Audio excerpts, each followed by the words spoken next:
All right, well, thanks everybody. Sorry for the delay. We only had like a couple years of pandemic to get used to Zoom and technology and stuff. So yeah, really no excuses here. So my bad. Thanks so much for coming out for Boston Protein Design and Modeling Club this month. It's really exciting to see the group growing and that attendance being sustained. So really, Boston is just the best, and protein design is amazing. We had Winter RosettaCon last week, so I think a lot of folks were there as well.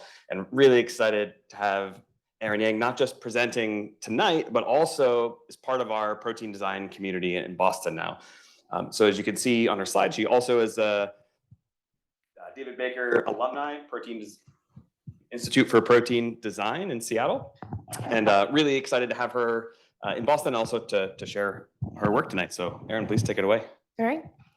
Thanks for everyone coming. I will be talking about my PhD work. So if this isn't interesting to you, I really wouldn't be offended if you left. But thanks for staying. A lot of introduction here, but so yes, now I want to just divert your attention to transportation systems, because I think this is what I'll spend the rest of my talk talking about.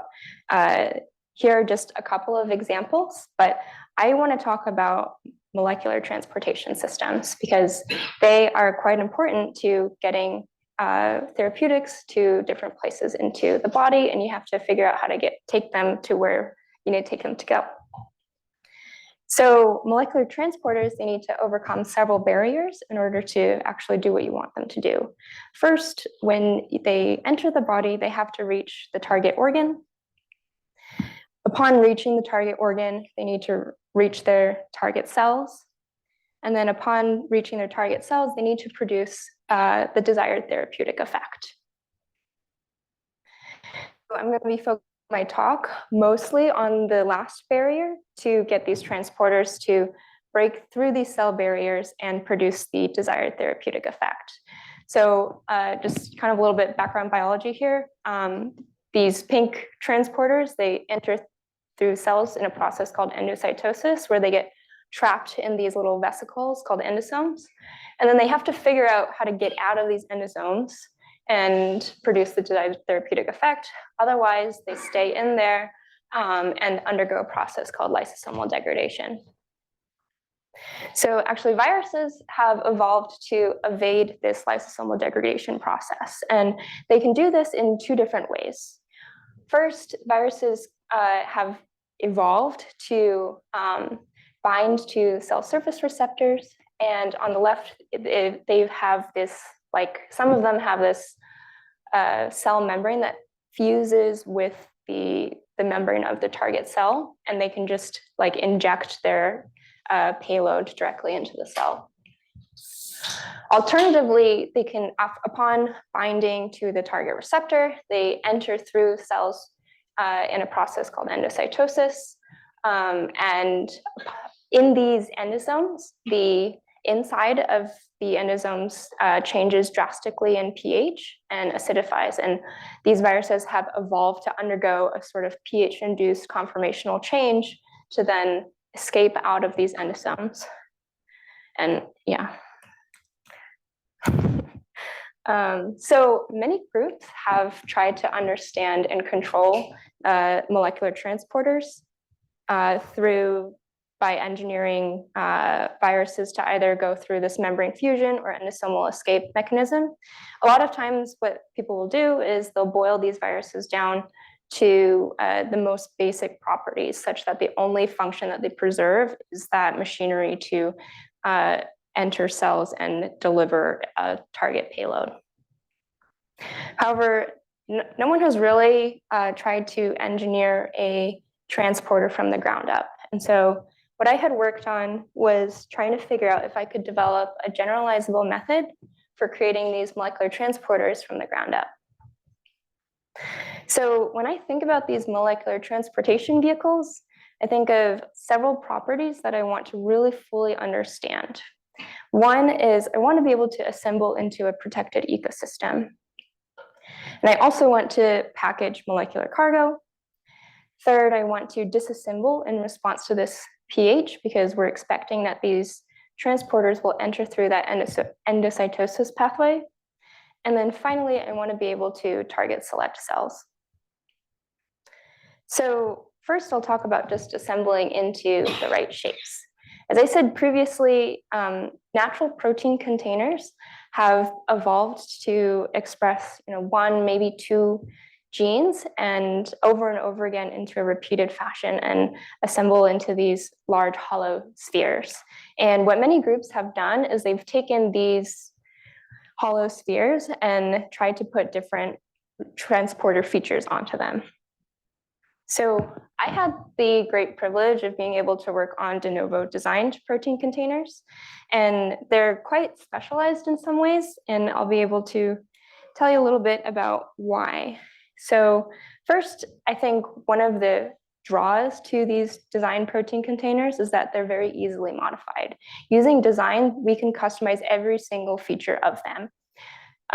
So one feature is to make them easy to assemble. So here are two examples of protein nanoparticle containers where a purple protein and a gray protein come together in some sort of ratio and self-assemble into these containers.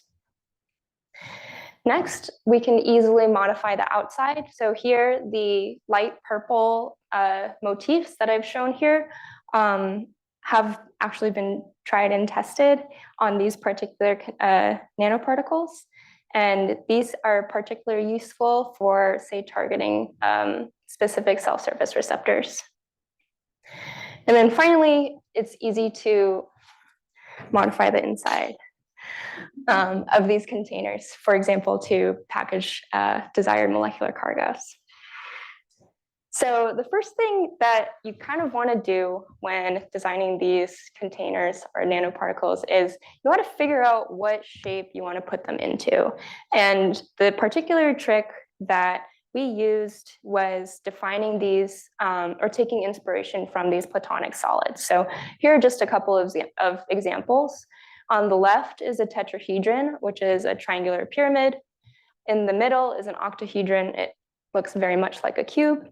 And the right is an icosahedron, and it looks very much like a soccer ball.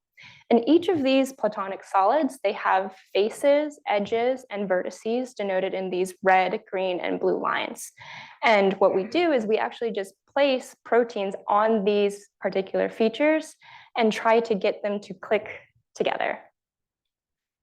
So here's an example of an icosahedron protein where, an icosahedron nanoparticle where these purple triangular proteins and these gray pentameric proteins are placed on either the faces or the vertices of this icosahedron, and they are able to self-assemble into this icosahedral nanoparticle.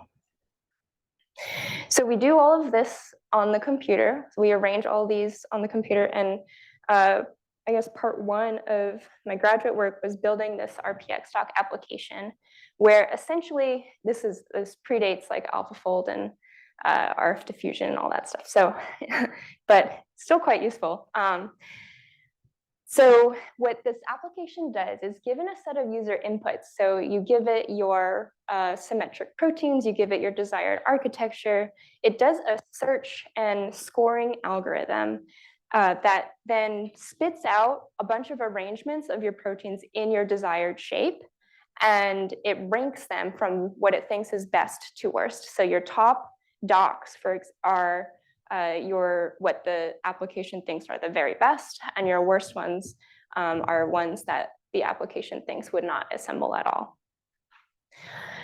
So one of the nice features of this app is that we were not limited to just modeling platonic solids. Here's just an example of all of the different types of shapes. You can arrange these two proteins together. And I want to point your attention to two of these architectures or shapes that I helped develop. The first is this key and keyhole shape, which is essentially taking this orange protein like a key and then sticking it inside this purple protein like a keyhole, and you're like wiggling it around until you find a good fit. And then also this polyhedral shape, which is essentially the platonic solids that I had described earlier. So generally, I think I want to describe the protein design pipeline. Yes. I have a microphone. Amazing. Yeah, for our friends on Zoom. I'm curious from your last slide, like how you were assessing when you're wiggling around the protein to know it's going to fit well. I assume that there's no sequence at that point, or Correct. Yeah. And so, so the question I have is, how are you? I think it is hinted here. Yeah. How are you assessing how well that wiggled around protein fits? Yeah, so I'll go into a little bit more detail about this later, but essentially, you're sticking your symmetric transforms on the particular axes of your shape, and you're wiggling them around by sampling the translation and rotation about that axis. And the way that it's being evaluated is we have this table of sorts of pairs of motifs, and each of them is assigned a score based on Rosetta.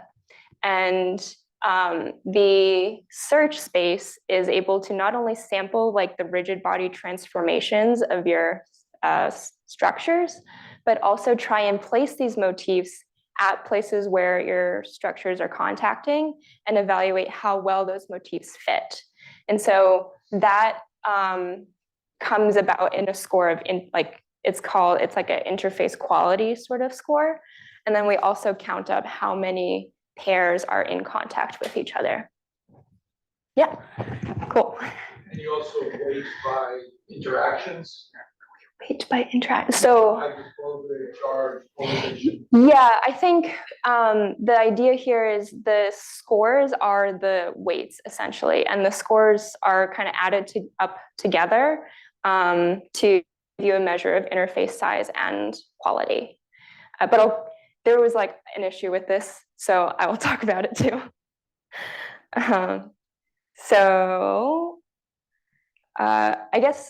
I think this is kind of important, but essentially we were really interested in figuring out whether or not the scaffold side or the sequence design side was really impacting the way that these assemblies would self-assemble, or if they wouldn't.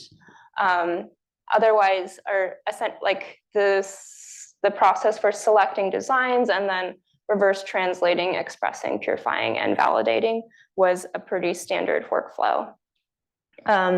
Just for people who haven't really seen what assemblies look like in the lab, this is one example of a nanoparticle that we designed using RPXdock, and an example of a sequence where it did not assemble, and then an example of a sequence where it did assemble. And so one of the other projects that I was working on was training an army of undergrads to evaluate these interfaces for all of the nanoparticles we ever designed in the lab, which was close to 1,000. So I think moral of the story is this energy landscape of these assemblies is really complex. I hated this image. I made it with ChatGPT. But like when we're thinking about it, we have to get the monomers to fold properly. We got to get the oligomers to assemble. And then we also have to get the assembly to assemble. Like one person once told me that it's essentially like pouring a bunch of Legos into a box and expecting it to build a castle. And at the same time, you're losing entropy as these proteins are assembling. So you really got to balance the energetics of the assembly with the protein fold and all of the different connections and contacts that things are making. So I want to talk about where in the pipeline we failed, either on the scaffold side or on the sequence design side. And I thought this particular bit was interesting for the group today.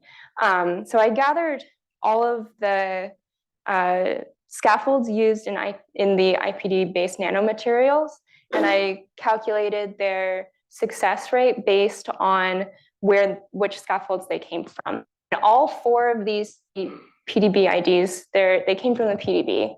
But there are some things in common that I think you can observe about them. One is that the surface of these oligomers are mostly helical, and the core of these proteins are also mostly helical. And the helices are arranged in a way that you could like stick two of them together in multiple different orientations. So you're really not restricted in angle here. And I think I heard like Nick's comment last time talking about helices, and I was like, I really have to show this. But essentially, like maybe the moral of the story is like these helices are great, and we got to do like these little globular bits where you have multiple different helical surfaces to arrange these proteins. But this is also a bit of a biased study because these are PDB IDs and we have been using them the longest. They were crystallized a long time ago. They've evolved to be thermally stable. They are robust to mutations. So it's a little bit biased, but that was just one of the things that had me sitting under a tree pondering for a while. The other thing was just looking at the way nanoparticles click together on a sequence level.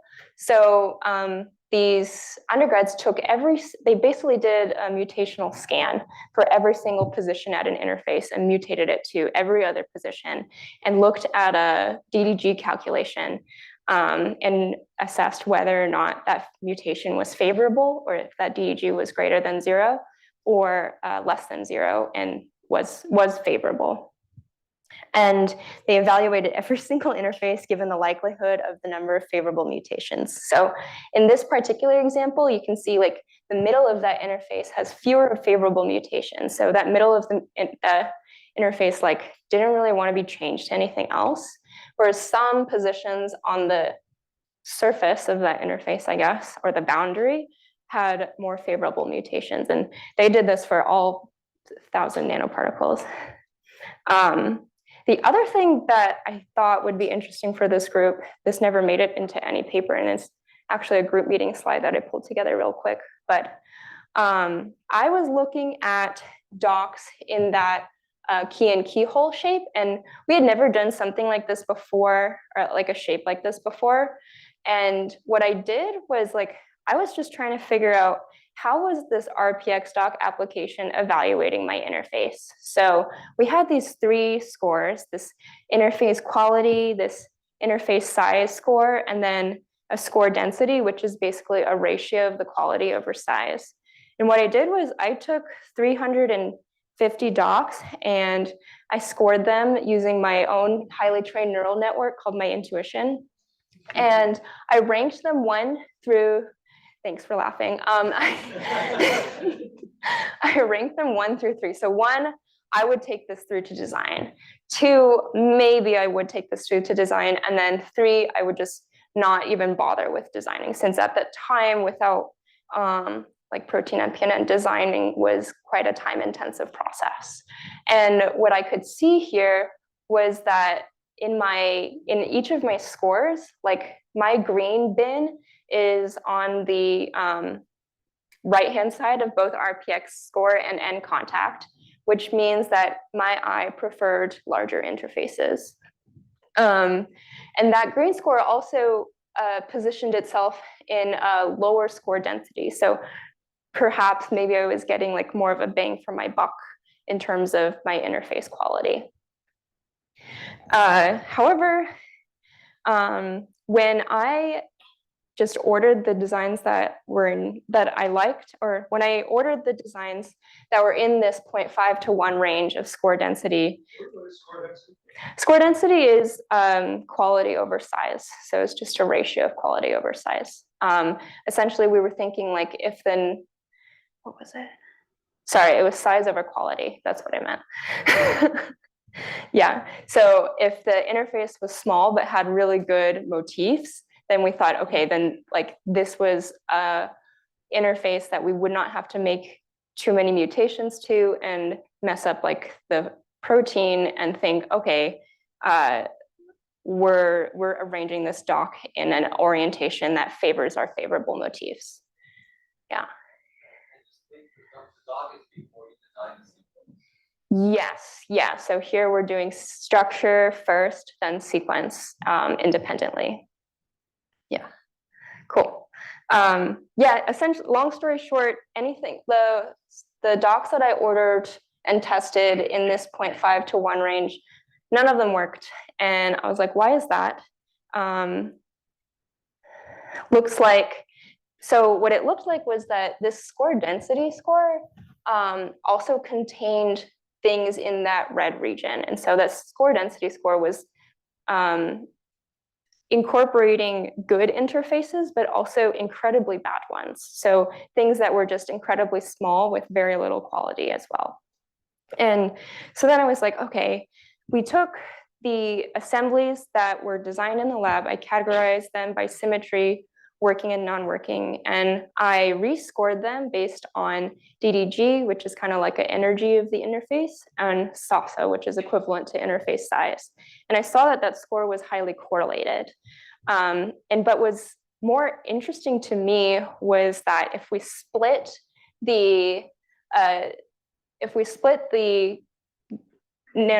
assemblies by architecture, we can see that depending on which architecture you're trying to design, your like median interface size is not the same. And my hypothesis for that was with each of these different architectures, your number of contacts, of each of your building blocks trying to come together is a different number.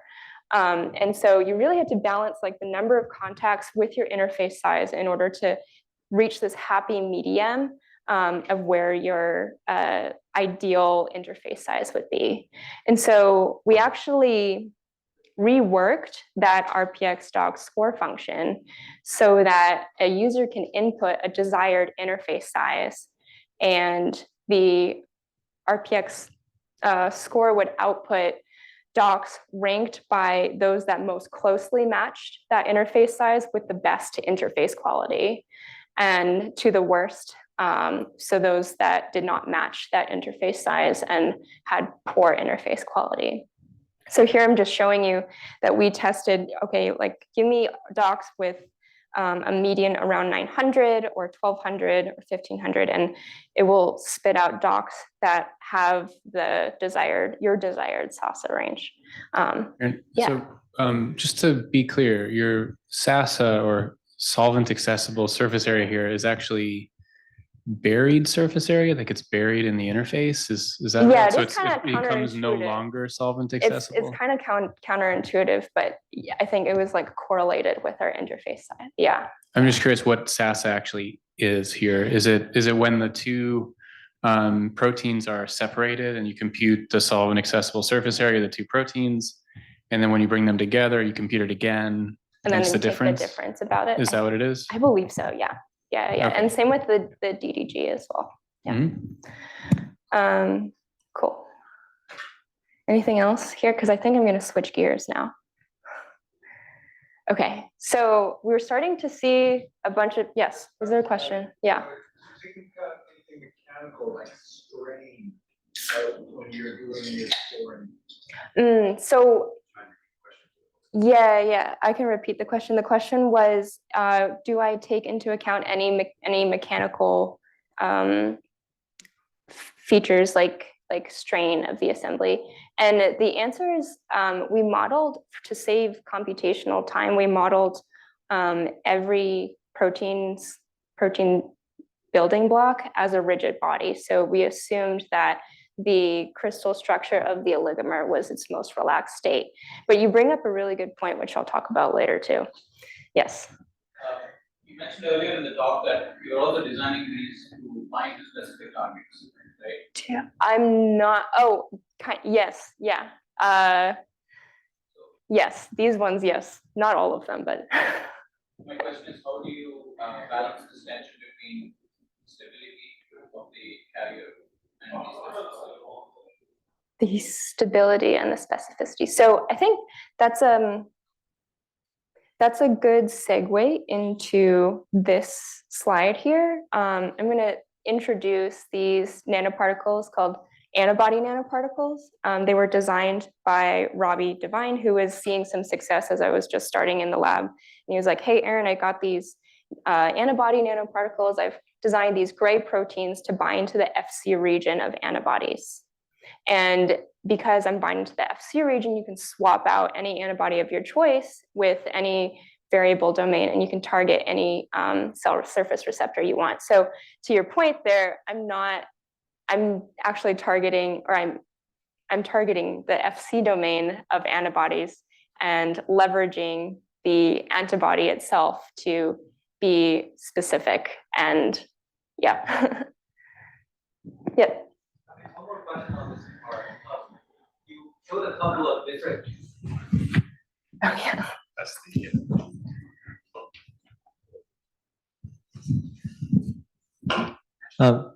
So you showed a couple of different metrics, and I'm curious if you found any that seem to correlate the best with the ultimate success.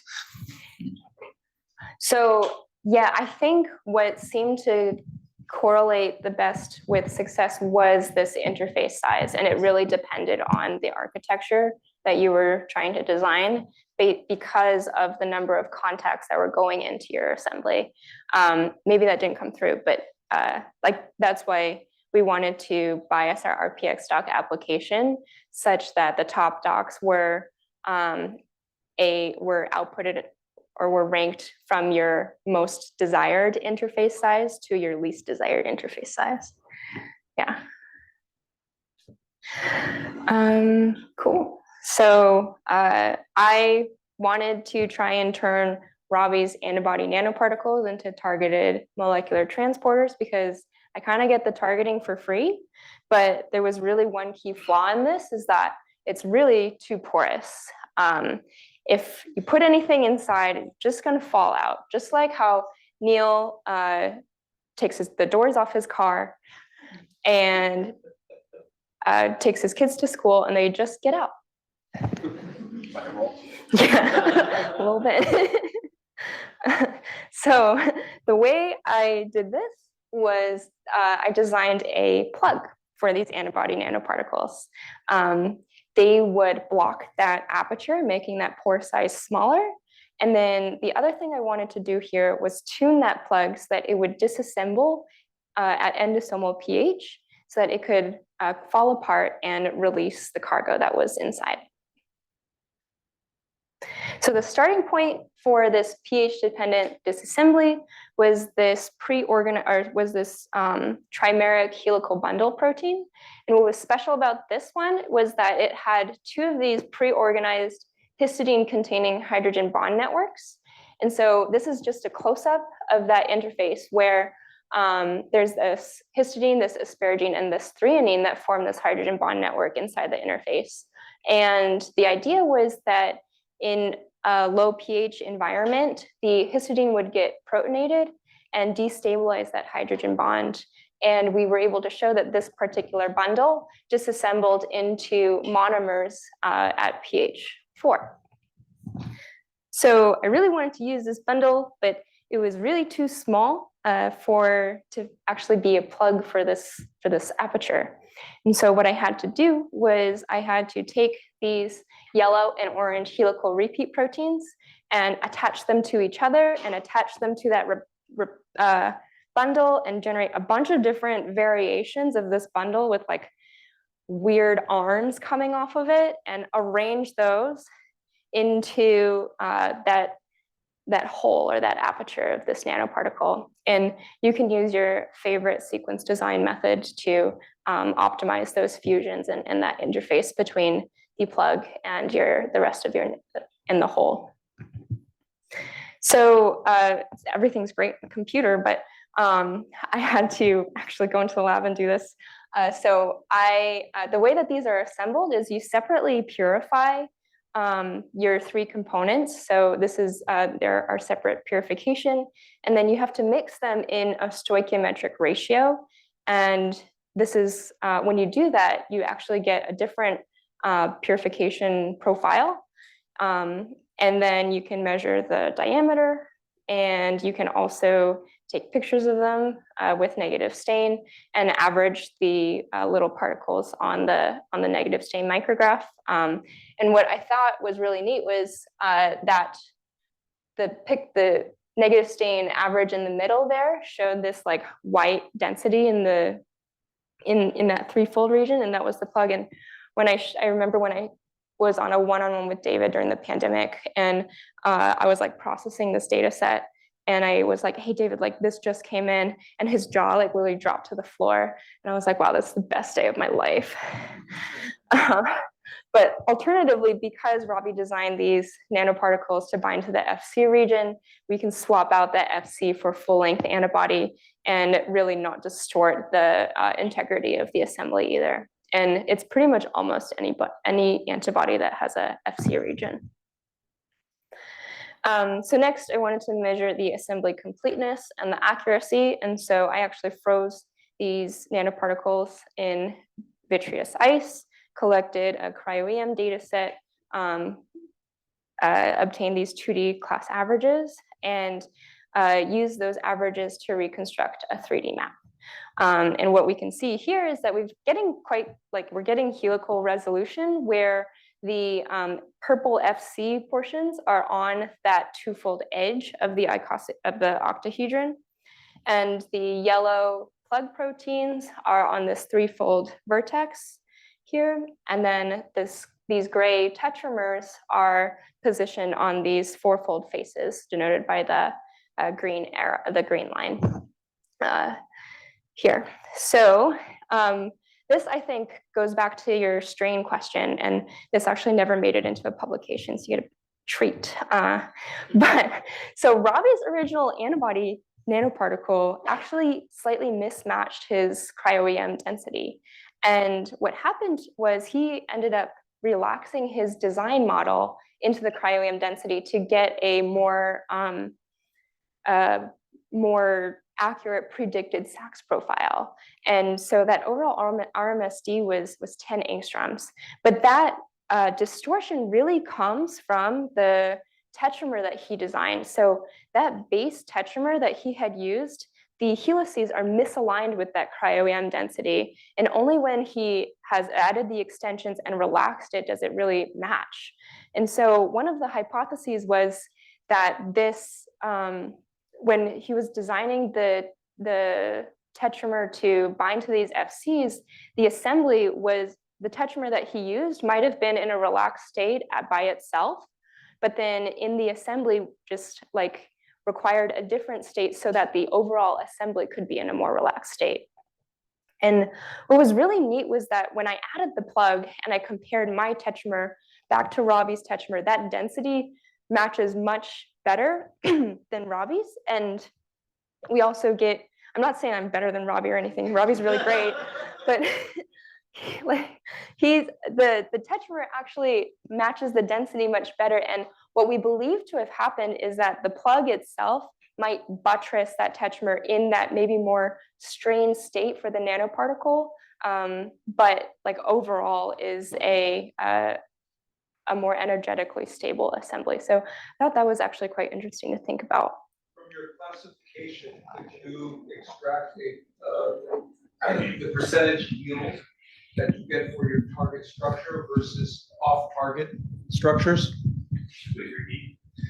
When you do the 2D classification, it gives you your target structure, but it also gives you a multitude of other off-target structures. What was the ratio of on-target to off-target in order to get a metric of the yield? Yeah, this is a reviewer question too. So I think, so the percent yield we measured by area under our SEC curve, which was approximately like 95% after assembly. But talking about the 2D averages, like you could see classes that were just of component or just of faces of the assembly. I didn't actually do like a percentage classification of how many particles went to each class. I think what we reported was that the majority of our classes were all on target projections, or on target averages. Yeah. Thanks. There's another question back there.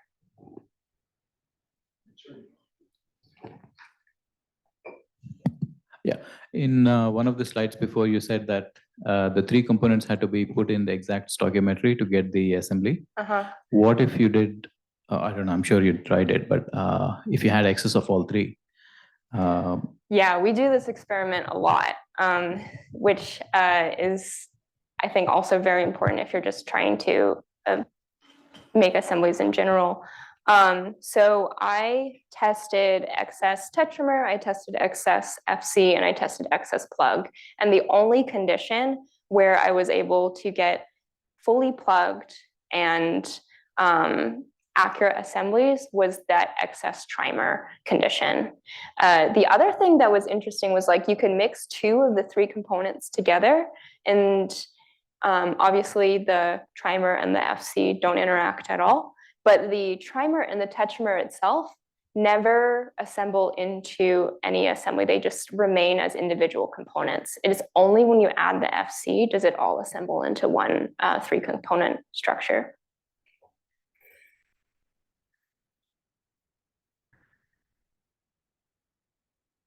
Do you have an understanding?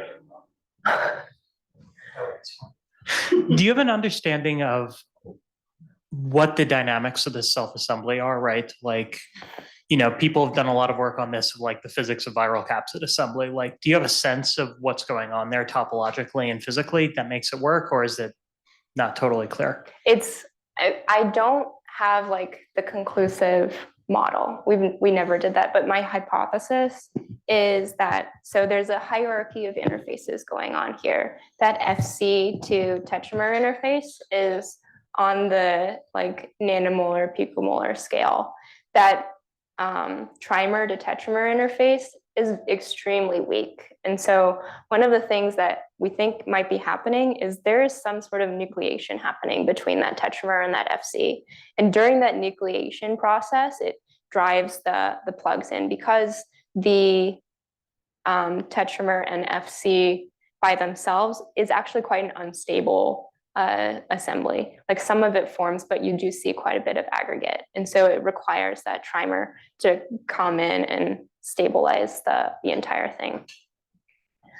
But I don't actually know if it's like explosion or like sequential, but I think No, that's super interesting, right? Yeah, because there's some sure. weird entropic piece going on here, and you have excluded volume, et cetera. Yeah. Is there a sense in the lab when you think about these self-assembly problems overall about how much this sort of like physics and kinetics affects what you're going to go out and do? Or is it that you can manipulate the energy so well that the self-assembly ends up working pretty well?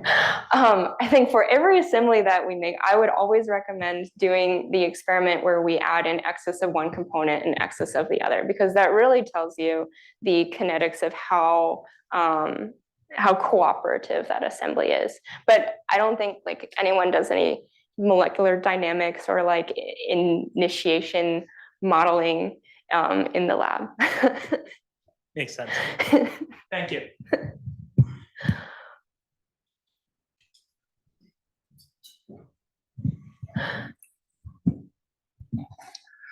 Question related to the pH control of this. I noticed that there's kind of like a transition state between the low to high. Was there experiments maybe where you're kind of like going from one to another, where you can kind of see the assembly formations? Yeah, let's skip to that section actually. Oh, okay. Okay, so this section is just saying that I can package GFP and RNA, and we can skip over that. But yeah, I'll talk about, it's just because I'm just looking at the time like, oh my goodness. So, okay. So I can package cargo, I can release it, but I want to talk about this disassembly because I think this was one of the most intriguing pieces of this project. So the idea here is to tune that trimer so that disassembles in our target desired pH range. And so what I had done is to track this, I developed this bead-based assay where I put a fluorophore on the plug and a fluorophore on one of the FC components, and I mixed them all together in that desired stoichiometric ratio to form these nanoparticles. And I adhered those nanoparticles to these beads because they were displaying MIC tag, and I had an anti-MIC antibody. And so what I would do is I would track these beads with fluorescence and tried to see, and I would track the amount of fluorescence or the amount of protein that's still remaining on the beads as I throw the beads into different pH conditions. So I did this using flow. I just had in this case, pink laser and a green laser. And this is kind of an example of what that flow looks like. So for those who don't know, basically the x-axis is and your y-axis are your fluorescence intensities of each label, and each dot represents a single bead. And I just threw a gate up there to calculate, or just to isolate my my beads containing my nanoparticle, and measured the mean fluorescence intensity of that gate and inside. And so I would track that for every single pH from pH 7.5 to pH 4.9. And I would plot those mean fluorescence intensities as a function of pH for both the plug and for the FC. And I think I forgot to mention that the GFP FC label was just my marker for my nanoparticle to track if that was also disassembling. And so what was neat was that pH responsive bundle looked exactly the same as my negative control. It was not disassembling in response to the histidine hydrogen bond networks. So what I ended up doing is I needed to enhance the pH sensitivity, but maintain my assembly. So if you think about this, it's kind of like another silly picture of an energy landscape, but I just had to like come out of that minimum just a little bit to like be a little bit more destable, but not completely like ruin the trimer itself. And so what I did was I added a third histidine hydrogen bond network in dark gray. And then I tried a lot of mutations, but I will only talk about these two, one at the position in between the second and third hydrogen bond network, and one at the base of that trimer. So this is kind of what those results look like. So if I add that third hydrogen bond network plus one of those mutations, we see that the titration curve of the plug shifts a little bit left. So our projected pKa, or our estimated pKa, is a little bit more basic in pH. But what was really nice was like when we combined those two mutations onto the same trimer, we see that shift even more. And I think what really allowed us to do this was that flow-based assay and being able to have that sort of sensitivity. And on the right, you can see like the nanoparticle doesn't really fall apart until pretty much all the plugs fall off, and it's just so destable. There's a question back there. Can you detect that kind of dynamic? Sorry.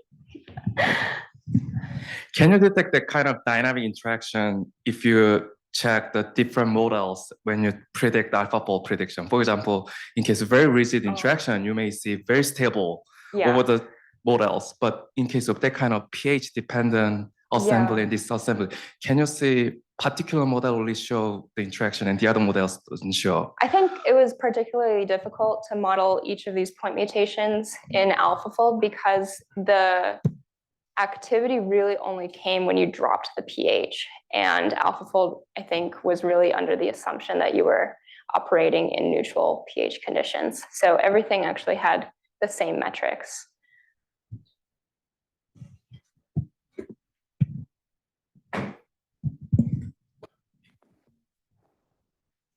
Two questions. One, I guess, nicer than the other. Oh my God. I guess the first Mean question. one first. Mean one first is how many did you try before you found these mutations? 16, I think, and then combinations of them thereof. Yeah. Wow. And I also tested them like computationally, where I looked at DDG essentially of changing these mutations to, or changing these positions to other amino acids. Yeah. It's like DGG between the doubly protonated histidine and the singly protonated one? These like point mutations. So these like I56V and L74A point mutations. The histidine networks were actually not terrible to model because the helical bundles were generated parametrically. And so they were just, you just go to the next heptad and make that hydrogen bond mutations. I see. Yeah. And then the other question is, I noticed like, just how do you normalize these plots? Because I notice all the ones are a 1 over there, and there's a point that there's a 0 over there. Yeah. So these plots are normalized fluorescence. So I min-max normalized to the max and the min fluorescence for each of the fluorophores. Okay. I love this. I love all the questions. I'm very bad at biochemistry, but still, histidine has a pKa around 6. Yeah. But you start to see 4 of your plug like before 6. So how is the network actually working when the pH is changing to your plug? Oh my gosh. I mean, remember like these point mutations as well are destabilizing the trimer too. And so in this very last example where I've combined the 2 mutations with those hydrogen bond networks, I've made that trimer like so destable that any like change in unfavorable conditions, as in a drop in pH, also like plays a part. Yeah. Well, the environment of the side chain. Yeah.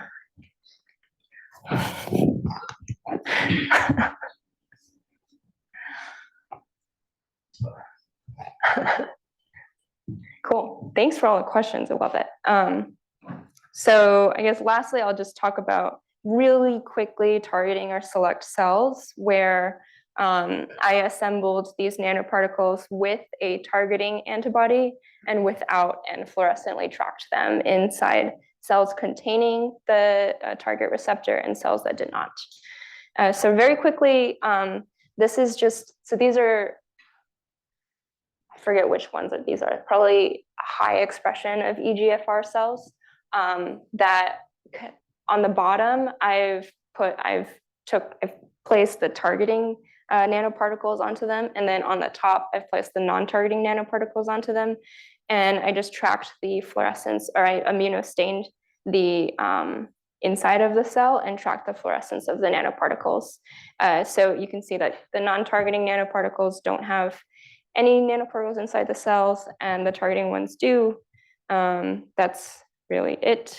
But that was just one slide. And so, yeah, I guess I think I wanted to share, especially just my philosophical thoughts on scaffold quality and assembly energetics in this case. And I thought it was a particularly interesting one because you were making all of these single point mutations and destabilizing just a little bit without quite leaving, or I'm still not really quite sure what that energy landscape looks like, but I'm open to questions there. So yeah, that's it.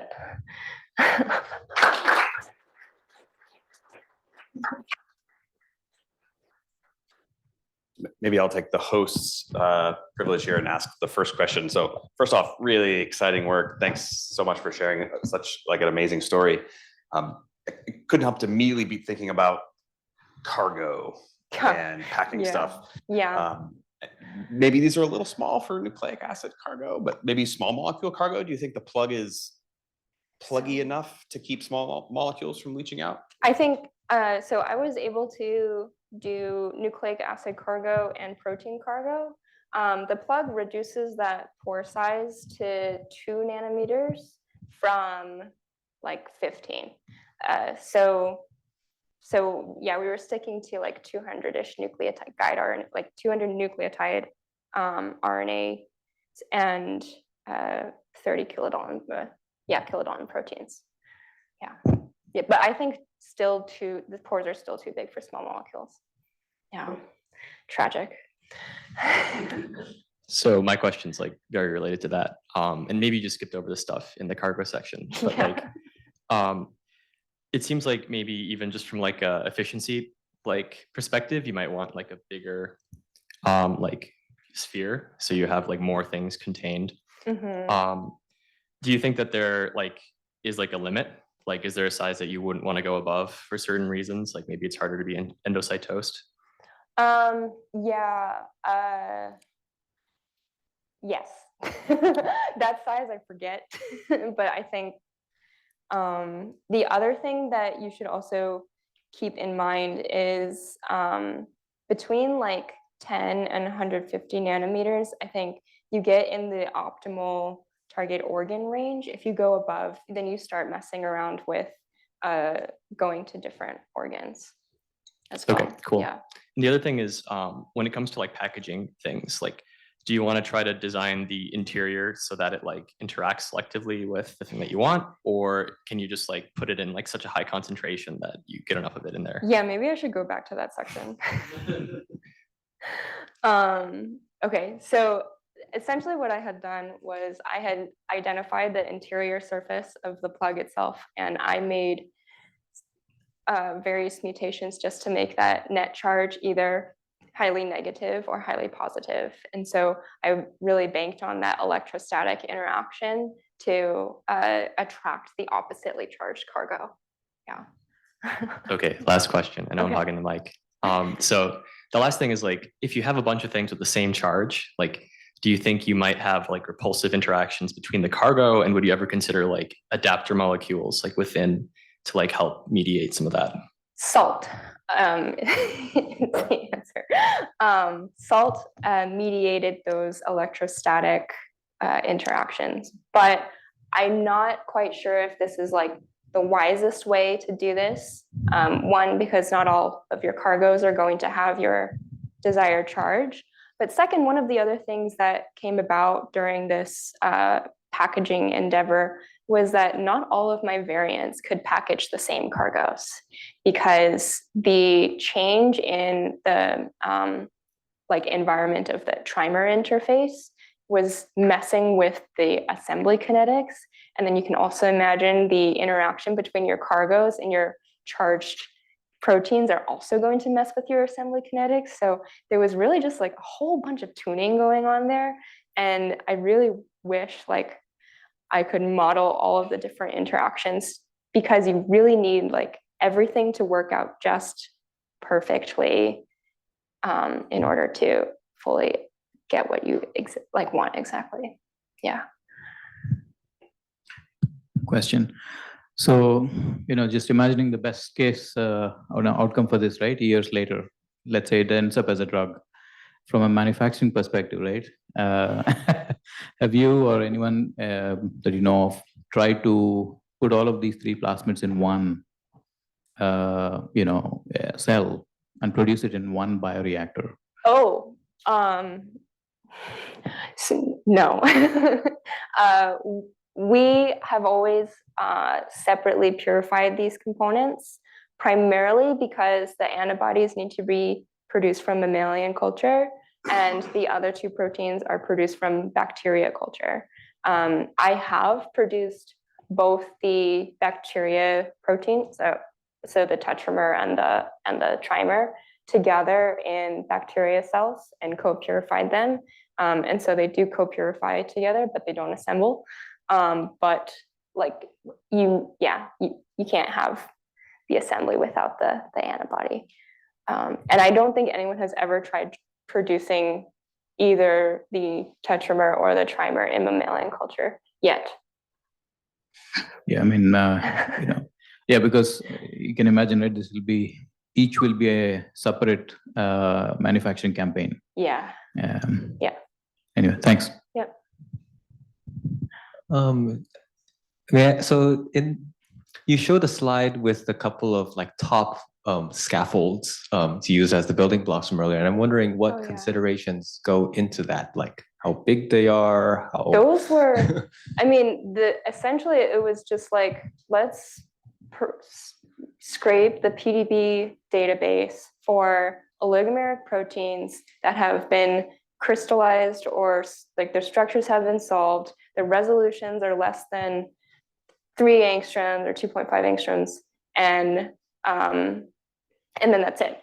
So like someone from like, you don't need any restrictions on what they look like per se to start with. You eventually might learn that beta sheets don't exist in docked assemblies, but I'm just kidding. But you'll like, yeah, I think that was the criteria for perusing that database. And so there were hundreds and hundreds of these originally, and these kind of came out on top. Yeah.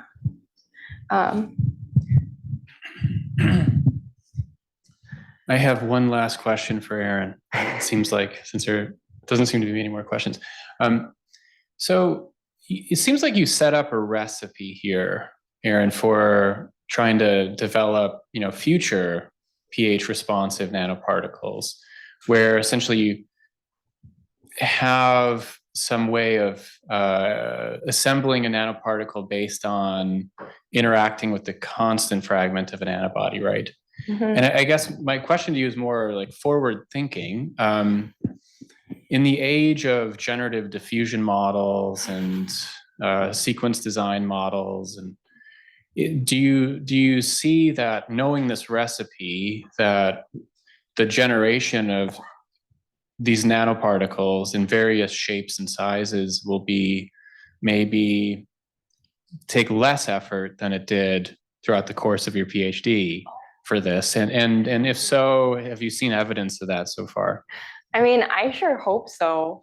Like this was really hard. Like, I think this particular nanoparticle, and also it's like testing capacity too, right? I tested 48 of these and I got one.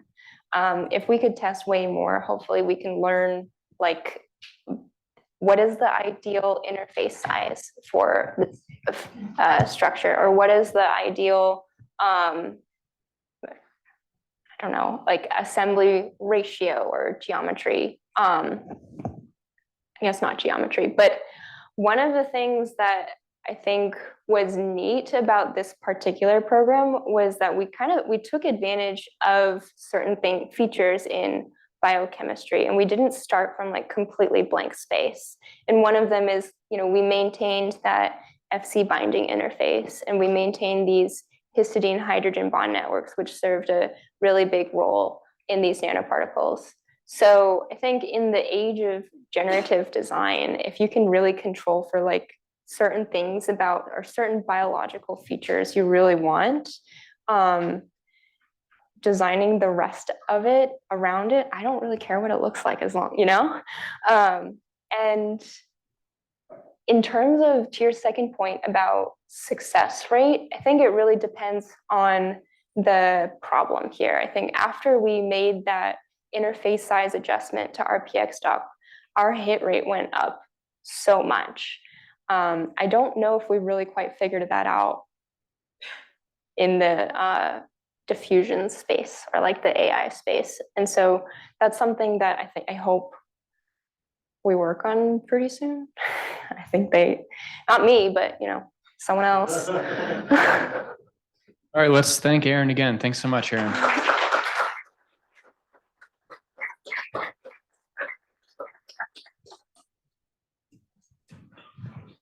All right, you guys, just one quick announcement. So next month, April 10th, we'll have Yuna Huang coming to give a talk for us. She'll be talking about genomic language models and what they're learning about proteins and so on. She also has a really new company called Tata Bio, I believe. It's an open source program trying to learn genomic information and so on.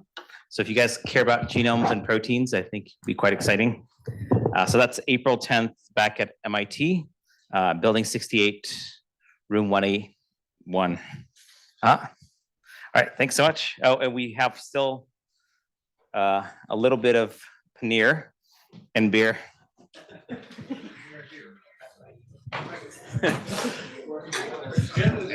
Thanks.